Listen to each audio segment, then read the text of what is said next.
Hello, this is the Fight Back podcast, hosted by exercise scientist Georgia Very.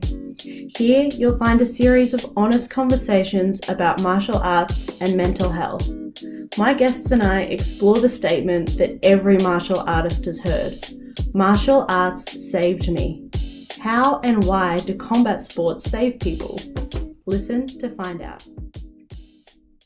This episode is sponsored by Safety, a violence prevention app that could save your life. Now, I want to be very clear that no app is a silver bullet, and in a violent situation, you might freeze, your nervous system might take over, or you might really love your attacker and not feel like you could push a panic button. There are many types of responses that you might have when experiencing violence. However, you want to have the option to be able to panic if you need to. And what do I mean by that? So the Safety app has a panic button that you can press, and it will immediately start taking photos off your selfie camera and your back camera, collect your GPS and audio, and send that data to 3 emergency contacts. To download the Safety app onto your phone is completely free if you are just using the panic button, and you can try out some of their other features for 28 days as well. It's on Apple and Android, and the links to do so are in the show notes for this podcast episode. Once again, I want to say a big thank you to our friends at Safety. Danielle, welcome to the Fight Back podcast. Everyone, I am here today with Danielle Salber. She is the founder of Boxing Therapy and Ready for Anything. Danielle, welcome to the Fight Back podcast. Thank you so much. This is super exciting. Tell everyone, including me, a little bit more about you. Where did you start? How did you get here? Who are you? Okay, so who am I and how did I get here is an awesome question, because this work is like my dream and my baby, and clearly from when I was a kid. So I live in Israel, which is the home of Krav Maga, which is kind of like a self-defense that's really all about values and protecting oneself. But I got into this sphere because my life dream was to be either a family therapist or a social worker. And I did that for about 15 years, pretty like straight traditional therapy for teenagers, adults. And then along the way, had a lot of trauma cases, specifically girls. And I just realized that there was something so missing. And I myself was kind of starting to train in Krav Maga for my own protection, because I was running street teams. We were kind of like on these really cool streets in the middle of the night looking for teenagers who spoke English and who were needing help. And so I was training myself for protection and realized, oh my God, there's something that we can be putting into this therapy. How do we do this? And this was like way long ago. But since then, I've kind of just been collecting different modalities that can help people grow and learn, and really on the martial arts side. So that was a little intro. Yeah. So what has that evolved into now? So what does the boxing therapy program kind of look like? Okay, so yeah, I'm going to start kind of at the end a little bit, and then maybe we can backtrack a little bit about the building blocks, which are really important. Love it. So currently, right now, when I say boxing therapy, I'm kind of using the term kind of similar to the way someone might say art therapy or psychodrama, where the method or the techniques become part of all of the tools, the way that we understand a person and assess, the way that I help people process.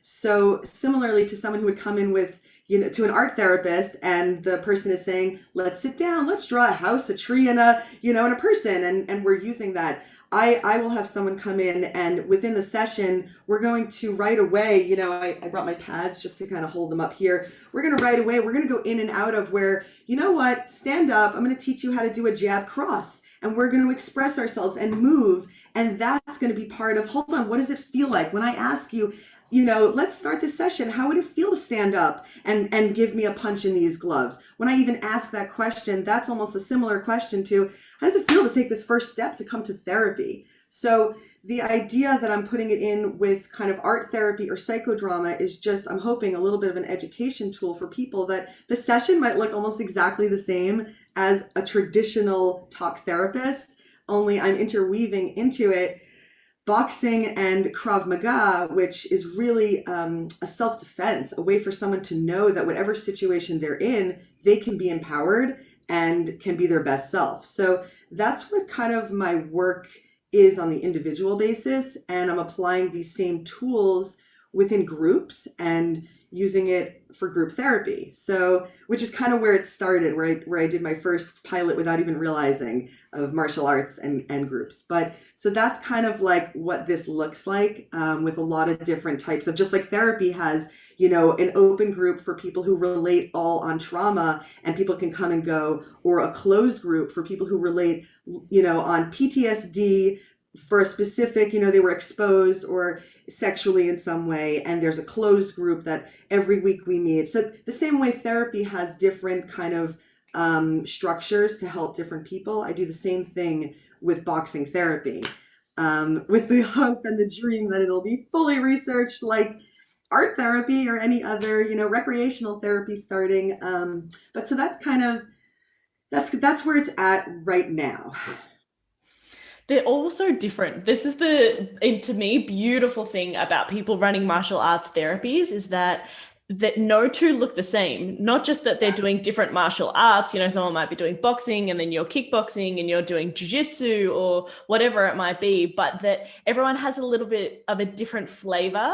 I haven't heard too many people that include talk therapy with their martial arts therapy. That's quite unique to at least anyone that I've had on the show thus far. So can you talk a little bit more to that? Let's start with on an individual basis.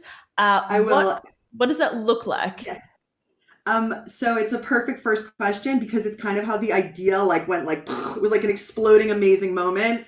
And it was actually, I can't even take credit for it. It was the client of mine years ago who came to me really just for the boxing component, because in order for me to really feel comfortable putting these together, after a couple masters in therapy and working, I fully trained as a personal trainer, as well as a boxing and Krav Maga instructor, and was doing that work pretty solely focused on the physical gains. I mean, you can't take out the mental health impact even as a coach like that, which but I was working with an individual who had had an extremely traumatic birth experience. Won't go into so many details, but I wasn't responsible for her mental health. She had had a therapist on the side, and actually she was using an EMDR therapist, which is a therapy, a somatic type therapy with distraction, really for trauma. And in the middle of one of our boxing sessions, she's going back and forth and she's feeling empowered and her whole body is getting healthier. And all of a sudden she's like, it's so funny that this back and forth is just like we do in EMDR, where the mind is going, right? Your eyes are following back and forth. There's left and right brain. I don't want to pretend that I understand it as deep as I really would like to one day, but it was like this moment, and we were talking in it and boxing, and I was thinking like, oh my God, I literally looked at her, I'm like, you're a genius. Like, why? If we can have our endorphins raised and our serotonin high and get the same like type of distraction, they call it, there's a lot of different things with EMDR, but and be able to rewire our mind because we're talking about an experience in a whole new way, what can that do? So that was years ago. And I know you're asking like what is this talk therapy part of it, but it's so important how it started, because I realized then that all the moments in between the boxing were more powerful than I had realized. So at that time, when I wasn't offering it as a therapy, but I was seeing clients in all different ages and kids, and they were learning how to be empowered physically, the middle of it, when we were like, well, what happened last week? And let's say a kid was saying, well, you know what? The bully said this and I actually ran the other way for the first time. Next time I'm going to turn around and stand strong. But this time I ran. Like those little inner moments that were rewiring so much were so much more important. So that's kind of where this talking part got started. And so all along I've been seeing this therapy as both a complete somatic therapy, the way yoga might use trauma-informed yoga, or any sensory type, EFT, anything that uses body scanning. And I don't know. So since the beginning, I've kind of seen this as a really together approach. If I'm Wow. ever rambling, stop me and go in there because I'm so Good. passionate. It's You know, good. It's good. And just as you were talking, my mind lit up because I thought of something that I suppose I haven't thought too much about because I'm not a therapist, right? So my sessions are very different to yours, but which was that when you stress the brain by making it make errors, that is the number one instigator for neuroplasticity, right? When you are trying to learn a language and you make mistakes, that's what causes your brain to go, oh, we're making mistakes. We got to change something. Let's rewire some synapses here, right? Right? Let's rearrange our structure a little bit. And I, as you were saying that, I was like, oh my God, when you're making mistakes in boxing, you're priming Mhm. your brain to be plastic, to change, and then think about how you perceive the world and yourself in it differently. Do you experience that with clients? It is so beautiful how you just worded that because yes, I do experience that, but the neuroplasticity in that way, I have not thought of it in that way. So right on with the way you just phrased that. And yes, I really do believe that I experience that. And a lot of times the way I've focused and maybe why I haven't gone as far into what you're saying is when people are boxing, the first thing is I can't do this well. I'm not good at it. I just, when we do jab, cross, hook, uppercut, just to give a little spice and the mind has to focus on it, someone might do jab, cross, hook, hook, and be like, oh my God, I did it wrong. And I'm like, there is no wrong. You protected a different part of your body. Let's retry it and let's pick which one do you want to do right now? Are we going to do jab, cross, hook, hook, or jab, cross, hook, uppercut? Because that was the initial. And I focus so much on the fact that people feel like they should be doing better all the time. There's those shoulds, there's and I love the way you just said that. Yes, I think that people really are getting a whole different rewiring because they get to be in the moment, yeah, bad at something almost, or you can't hit every punch perfectly. But what's going on underneath, I really want to think about that more, actually. I'll Yeah. send you some I'll send you some stuff. I'll send you some I research love off to the side. But Yeah, yeah, please do. Because that present piece is so important. Like so keep going. Go. No, I was just gonna say, I mean, I'm like careful how I talk about clients, and I know you as well, and but I have someone who really it comes to mind specifically that Mhm. there's just a constant reel of negative self-talk is the only way I can put it in there. Like, my foot was in the wrong place, or I woke up on the wrong side of the bed today, so my whole training's wrong. And I really see within a couple of minutes of what we're doing, it's like the she just lights up.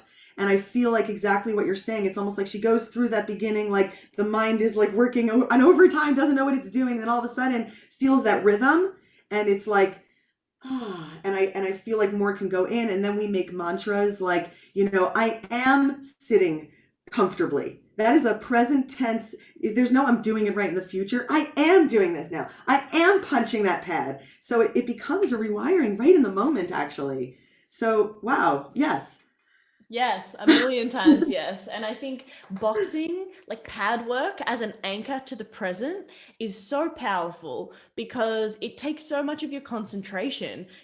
Jab, cross, hook, uppercut. Well, if that's not programmed into your brain like you've been doing boxing for years and years, like perhaps you and I have, if it's new, it takes so much of your attention to focus on that. There's not room for thinking, I suck, or tomorrow's going to Oh be my God. terrible, or this happened to me 5 years ago.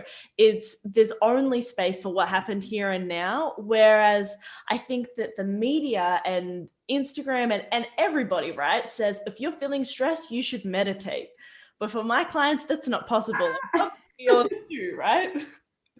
Oh my God, that drives me crazy, even for myself, and knowing why I got into this field and why I actually found meditation while I was running. For the last, I don't know, 10 years or so, that's been my meditation, and I laugh. As long as I'm moving and running, I found out that EMDR was actually started like that, which is a whole other story. But yeah, if I were to say to any of my clients, we're going to sit and meditate and not have any of the grounding or priming or like I do use a lot of mindfulness actually.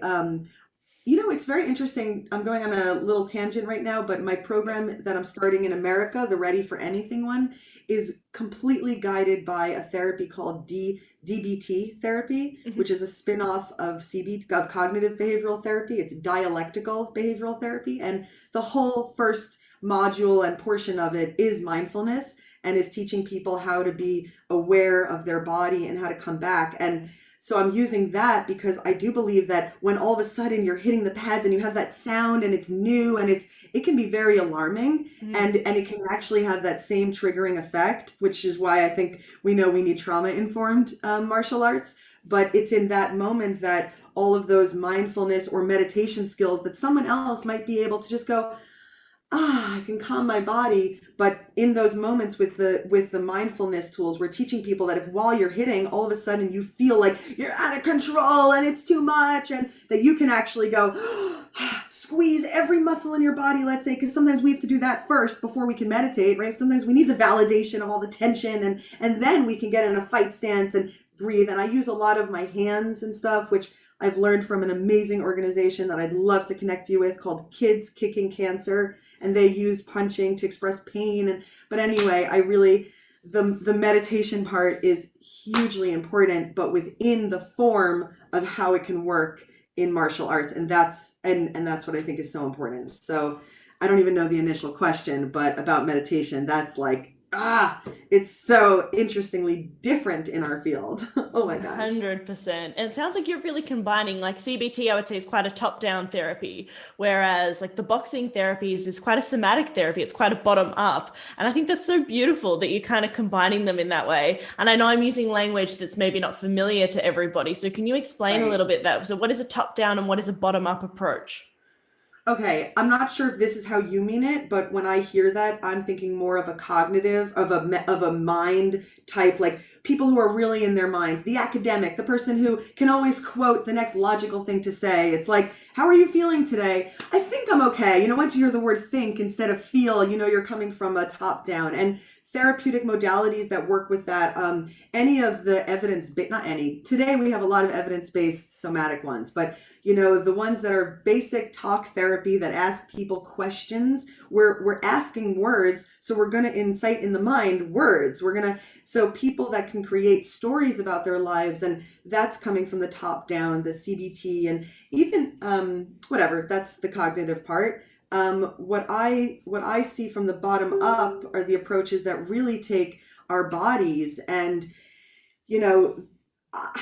maybe not first, but in the whole sphere, and with that, what happens hormonally in our bodies is very important. And I mean, take any girl, for a whole week, we're like a totally different person every month. It's just the way it goes. Like, we don't talk about that, but that's coming from the body. And if you have a job interview, when you're like in your highest hormonal period day, and you're like, I feel horrible about myself, like, you might totally be a different person than the 2 weeks later when you're like, yeah, and that's just the body part. So the therapies that really work on that body part, it's where you're coming into, but that affects what you say right before the interview, which is like, oh, I'm going to be great in the interview because your body feels great. So the therapies that work from the bottom up, they might be having the same goal, which is for all of us to be as balanced and impactful as we can with our best self. But so I actually have always viewed, I think I'm going on a little bit of a ramble because I've seen people as so much of a whole person that when you say coming from top down or bottom up, I'm thinking like, it's all in our brain anyway. It's all right. Even our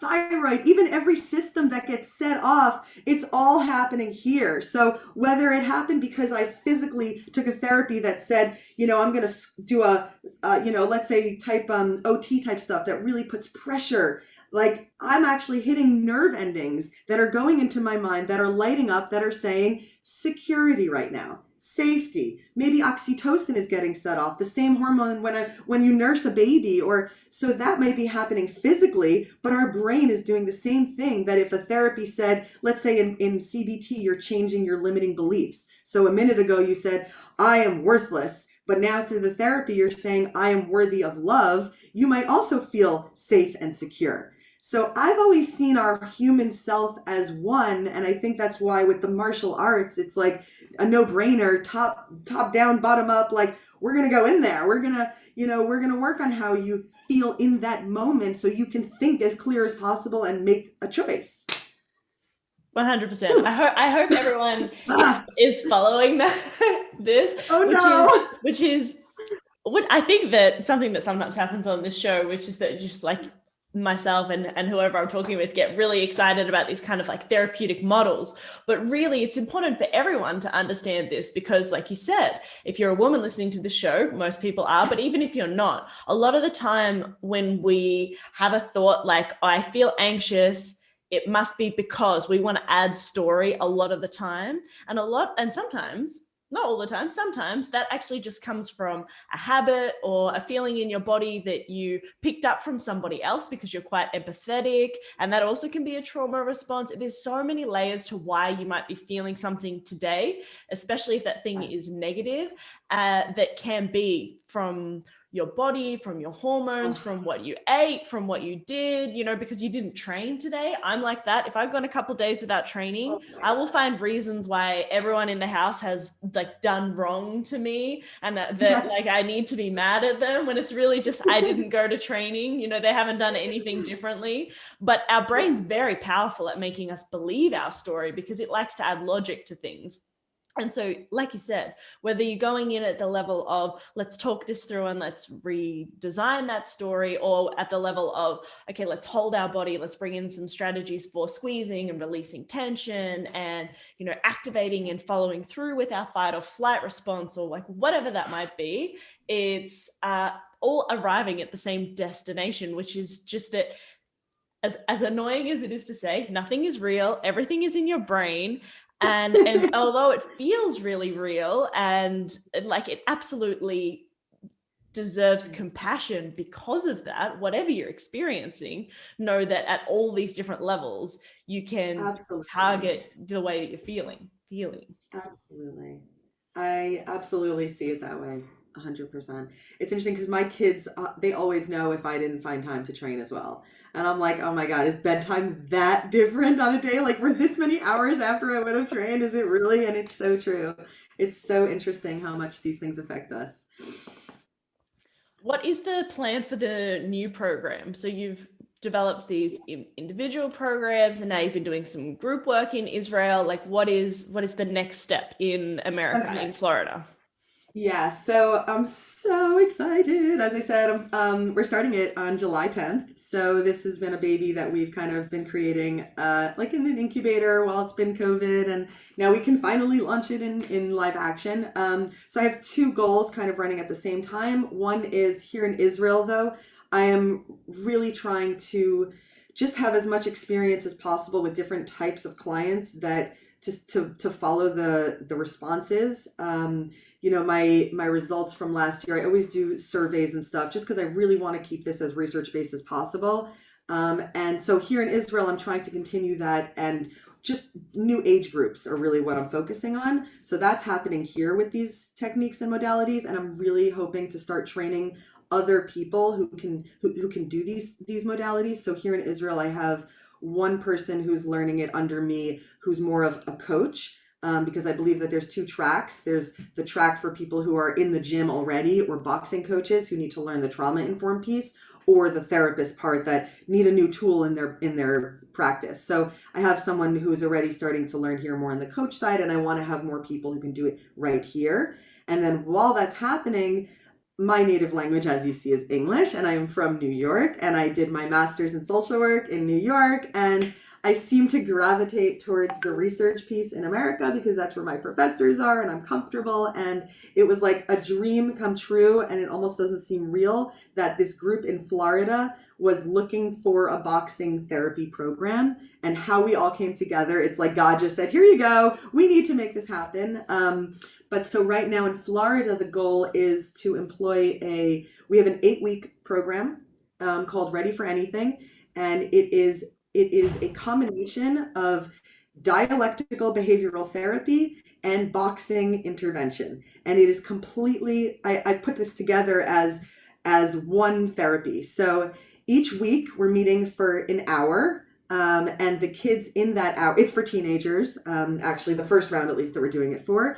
And within this 1 hour, they're taken from the beginning, which is all about consent and boundaries and asking about starting, which I know you know, in trauma-informed kickboxing. So taking them from that into mindfulness and how to be aware of your body while you're going to go through this type of next hour experience, right into boxing for physical and mental expression. And the idea is emotional outlets. So using this therapy model, which we'll just, very quickly say is it's kind of about, they call it emotion regulation, which is really just a fancy word for when you feel really pissed, what are you going to do with it? Or when you feel really anxious, like, what are you going to do with it? And of course, if there's trauma in there, a lot of times we don't have a choice what we do with our emotions. So when we say emotion regulation, and in this hour, we're hoping to be allowing kids or teens to box out those feelings and in the moment see what it's like to really feel it,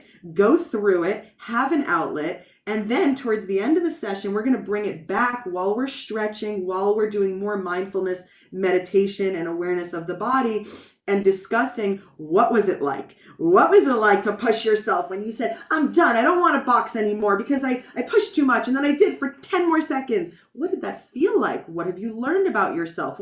So this is the model each week is taking a specific skill that is hoping to hone in on an emotional regulation, now I can use that term, technique, and bring it back into the body and help people really be able to identify it and have more choices. And so it's going to run for 8 weeks, hoping that there can be a continuation as well afterwards. We've kind of created a priming, it's really our logo, which is really fun, and a friend of mine helped me make it, but we have this logo. I can show you maybe later, but it's 2 boxing gloves holding a heart. And the idea is that through these 8 weeks, seeing it, often, and knowing that when you look at that and when you do your breathing techniques, your body starts to calm itself down, kind of getting used to that.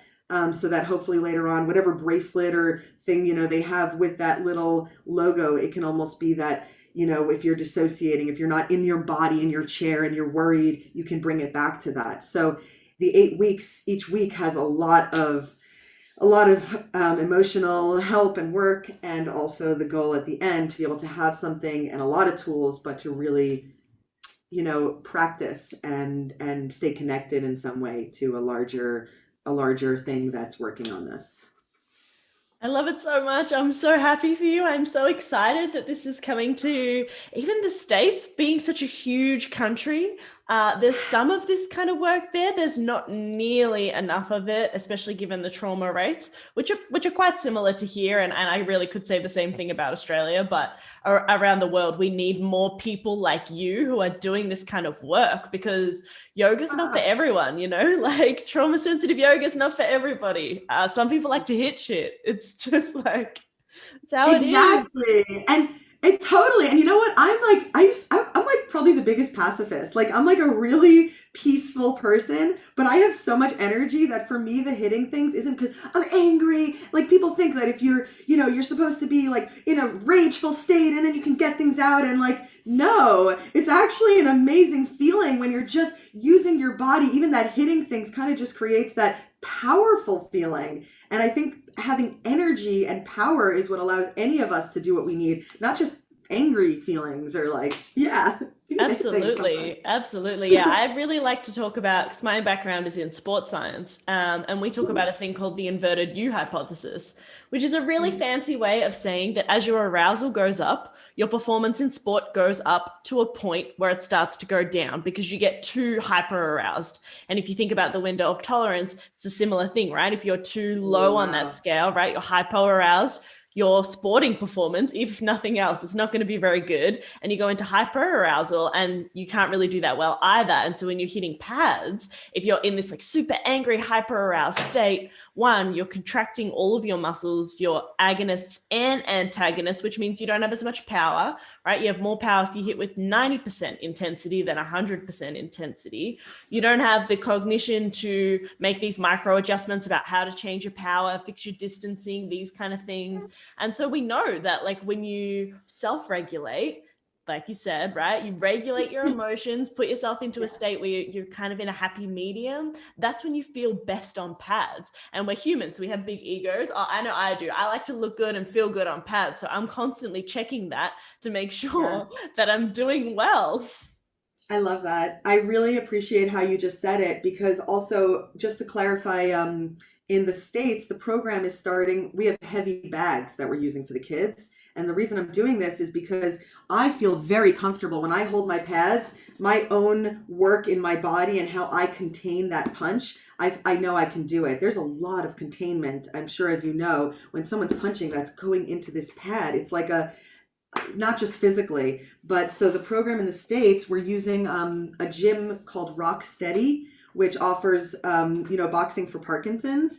And they are already set up for people to come in and hit instead of pads, but their own big heavy bag. And we're going to have volunteers holding the bags themselves so that there's still the containment of the person behind it, but the participant is going to get to really have their own space. And that's the idea that is more of the trauma informed, that nobody's going to be punching at them. They're all on their own bag. By session, I think it's 5 or 6, then we're pairing up participants, because at that point, the goal also in dialectical behavioral therapy is interpersonal relationships, is how do we figure out our own boundaries and how do we express our own needs and how do we have people in our space and grow and have support. And so the idea is that once there's trust built, because we want to kind of have that, like, people trust right away. It's like, oh, you're my best friend. And sometimes that's helpful, but sometimes when there's trauma, that allows things to come out too quickly. And so in this program, once there's a trust established that we feel we've been doing it a month and or more, and so then we're pairing people up and we're going to have the participants holding the bags so that we can play games like, because in Krav Maga, we're going to teach them, if someone grabs you on the waist, what do you do back? What's your best case scenario move where you got the power? And we do a lot of, but so we're going to have someone holding the bag and hitting it as if that's when they did their grabbing, and then the person turning around and grabbing the bag and doing it on that so that they can experience the power but not have the threat of anything coming at them, and really feel the containment and support from the participants with that guidance.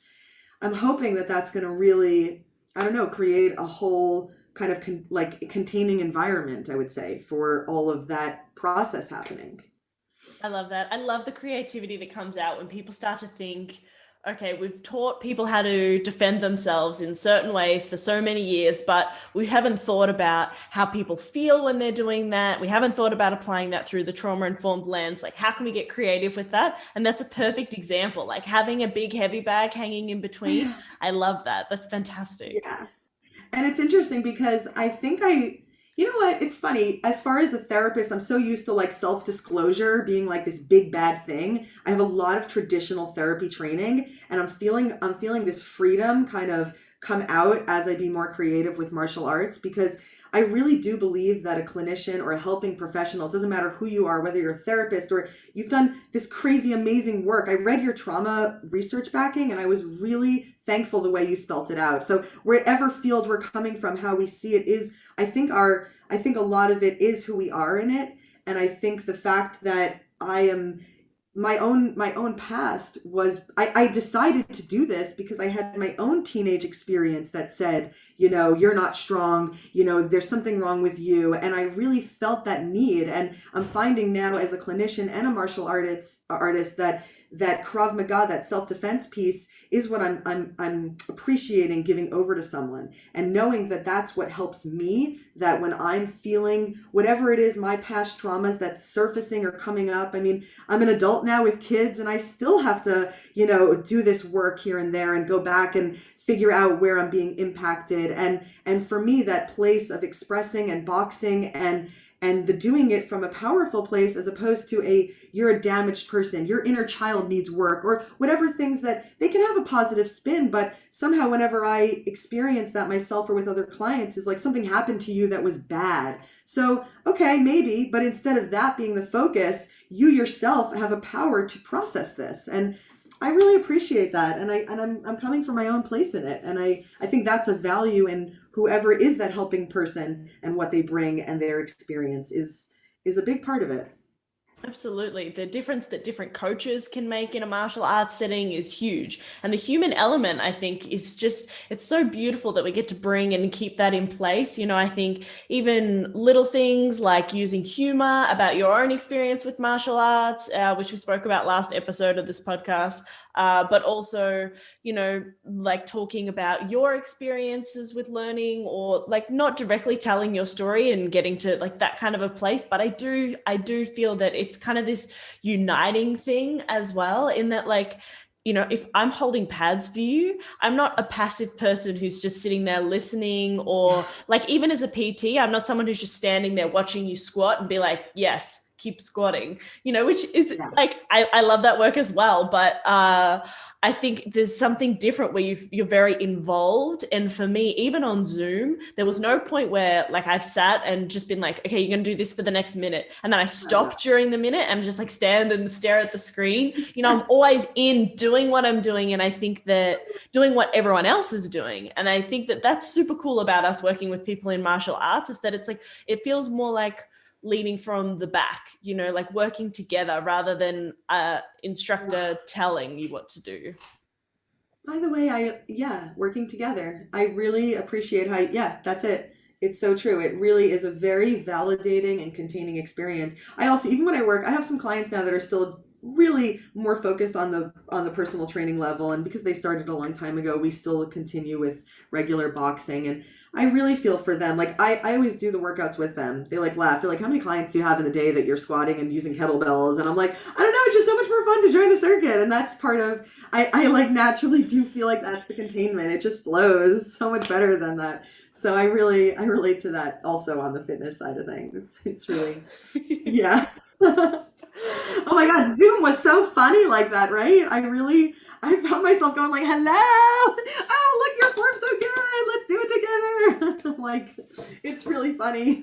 Yes, Totally. I do that. And then I'll be like, oh, my shoulder's are starting to burn. Are your shoulders starting to burn? Which I also love too, because I feel like it creates like space for people to, if they're feeling discomfort, I'll always disclose mine. And I can't disclose fake discomfort if I'm just sitting there, so that was one of the big drivers for me for all of my programs, for my strength training programs and my kickboxing programs. I'm always doing it with them, being like, even I had a broken collarbone and I was still like, you guys, this feels a little bit uncomfortable today, but I'm still good. My client's like, please don't hurt yourself. I'm like, please, I need this. This is for me too. Love that. No, I really appreciate that. I actually I use a scale, a self-agitation scale, I would say, that I really got from Kids Kicking Cancer, because I was volunteering with them. They ran a group for the elderly, which was so cool, just to try out some of the techniques.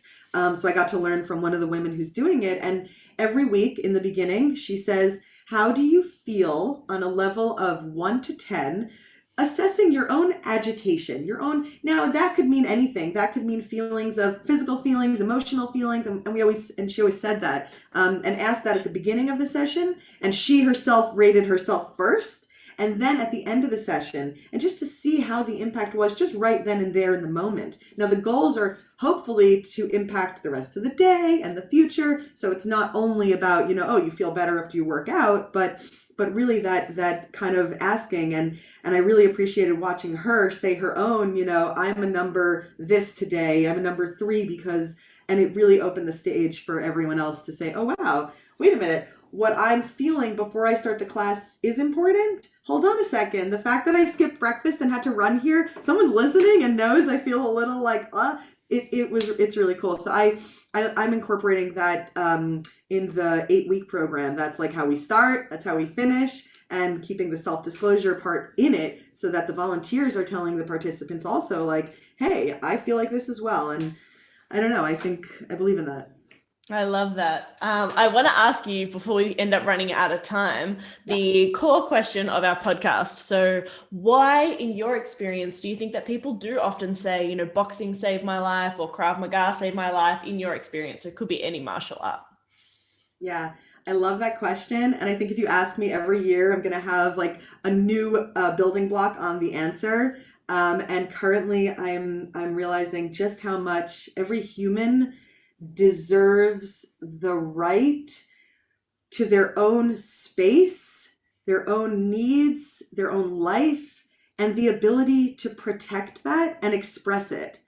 And I believe that that's who we are as humans, to help other people. That's our goals. That's how, you want to say on an animal level, like, we work together and the ecosystem works, but we're human. We know this. And I believe that, maybe it's my root in Krav Maga, which is a system that was made for the Israeli army to keep 18-year-old soldiers alive, to send them back to their parents. Like, that's what it's made from. And the value of, like, protect my brothers and myself is so strong. And so I believe that when a person learns not only the boxing part, which is how a lot of the sessions go, but when a person really learns deep inside that whatever situation they're about to be in the next moment, they have a power or a strength to do their best in it. I believe that is what human nature is going towards. And I believe that that's what keeps us really knowing we can go on in our life. And if we're anxious, we can feel a little better. And so really about that self-defense piece, and that comes from not just learning, oh, my mind felt I was in trauma and I dissociated, and when I punched, I felt better. That's a thought way of saying it. But when a person actually time and time again experiences and practices standing up straight and doing it, and knowing that that's not just a thing they learn, but it's an automatic response. It's an automatic, like, that's, I always say, muscle memory in our mind and body is the only way this is going to work. But I believe that that's what truly creates that sense of self and safety. And I don't know, I know it doesn't speak to everyone, and some people are going to see it right away and go, I'm not hitting things. And great, there's a lot of other things that work for that person. So just like anything, it might not be for everyone, but I think that everyone deserves that right to safety and their own sense of self to provide that. So yeah, that's where I'm, yeah, just yeah. Yes, 1 million times yes. The experiential piece, I think, is so important. And it's different for everyone too. For some people, it is like, I used to dissociate, and now experientially, I know that I can choose, I can feel when I want to leave my body, and I can choose to stay in it and keep boxing. And that means that in a life or death situation, I know I'm going to stay in my body and then make a decision. Maybe the nervous system's going to take over, and we don't say, like, you 100% know what's going to happen. I might freeze if somebody attacked me. You might freeze. But when you have so much more evidence to the positive, it changes the way you walk around, changes the way you hold yourself, because it's possible. Absolutely. And then it goes into, like, not just safety on the street, but how do you walk into a job interview when you know the fight, flight, or freeze response, and you understand it, and you know why your body might choose one. By the way, that's a big part of martial arts, is knowing that our automatic system does have a preference for each of these in different situations. So if we dissociate and we're more likely to freeze or run, then the training in martial arts celebrates that. I actually celebrate. I'm like, great, you have your flight response as a natural. We're going to right now work on that and develop that. And people who naturally are going to run get that experience of feeling really good at it. But I think that when we learn how to tap into those automatic, it helps us know that we can do whatever we need. Sometimes we need to run, sometimes we need to freeze, sometimes we need to just fight it out. And I really like that, actually. I think it teaches us how to do that because it's automatic. Yes. Danielle, how can people reach you online? If they're in Florida, how can they get involved with the new program? Tell everyone where you're at. So right now, since this is like a worldwide thing, you can reach me either on Facebook, Danielle Salber, or Instagram, Danielle Pop Fitness. Also just email daniellesalber@gmail.com. There's a lot of Zoom options and different times that work for different time zones as far as joining an online class as well. I really do appreciate when people from different areas join classes, even with the people right here in Israel, because it's been so powerful, us all sharing what type of traumas are happening. And I really invite people to look out for Ready for Anything. Right now, we're forming the websites and the Instagram accounts that will go with it more specifically. So stay tuned for that. And yeah, just, I don't know, I love speaking with both people that benefit from it and also different types of, people offering this. So definitely be in touch, even just to like further the conversation, which is the dream that I really live with. Amazing. We'll put all the details to all those in the show notes. And then if the websites and stuff are ready for anything come out, like we can add those in later for people who are listening back. But I think so long as, you're following you on one platform, then you'll hear about all these things. And like, yeah, I'm so grateful and I'm so impressed with the work that you have already done. And I'm just so happy that you're going to continue doing it and spreading it across the world. I think it's fantastic and so needed. Oh my gosh, thank you. And back at you. I can't believe this. You're in Australia and every one of your words coming out, I'm like, yes, this is it. I'm so thankful that you are doing this podcast and that you can connect us, not crazies, but right on, who know what type of therapies can really help. So really, feeling is so mutual. It's so cool. Have you thought of something to be grateful for today? What was it? I'm grateful for the amazing women that train with me at the Fight Back Project. I'm grateful for Nari and the beautiful song Shape Me heard at the beginning and end of every episode. And I'm grateful for you, for listening to this show and helping martial arts keep saving lives. So thank you from the bottom of my heart. If you'd like to leave me a review to help more people find the show, that's a bonus.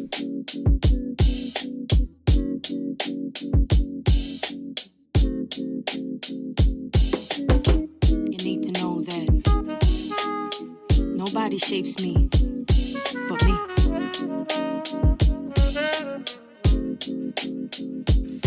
Don't gotta tell you what my name is, I don't gotta explain it. Walk in the room, hear a boom erupting like I'm famous. I'm here shedding shells, I'm shameless. I fear nothing, no complacence. Walk too many tight ropes with no hope, so I became this poster they hold over all the heads of trauma holders.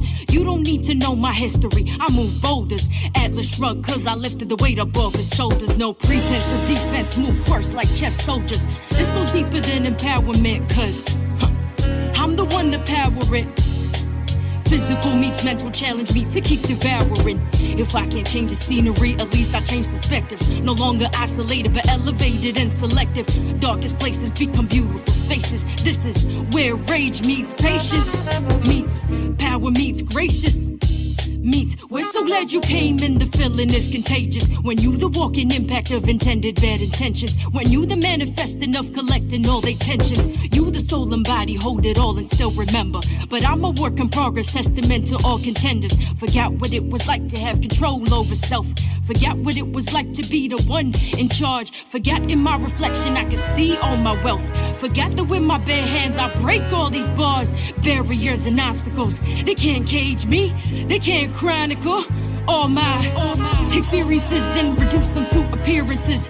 When I was truly beaten, gave myself clearances to fall down, mess up, and get myself back up. I'm not looking for clovers cause I don't believe in luck. Damn, you were badass, I heard them say it clearly. Why thank you very much, I know now I'm not weary of what's next for me. Cause I expect to see growth like I was planted, watered, fed, and bloomed to be. The positivity and accountability, knowing they won't step if I'm the agent of my agency. I think I found my voice again, huh? I think I found my voice again, huh? I'm not sorry, you're the end where I begin. Boundaries, I know them well. Take a breath and meditate. Who is she? I know her well. Now I get to open gates. 1, 2, 1, 2. I don't need your permission. And if you get uncomfortable, then use your intuition to know that I won't stay where respect is ever missing. And everything I do, that's me making decisions. It's truly underrated, the value of self-worth. Forgot that I was rich from the moment of my birth. A penny for my thoughts, no really, you can't afford it. You cannot buy my story, rewrite it, or record it. You cannot buy my story, rewrite it, or record it, huh?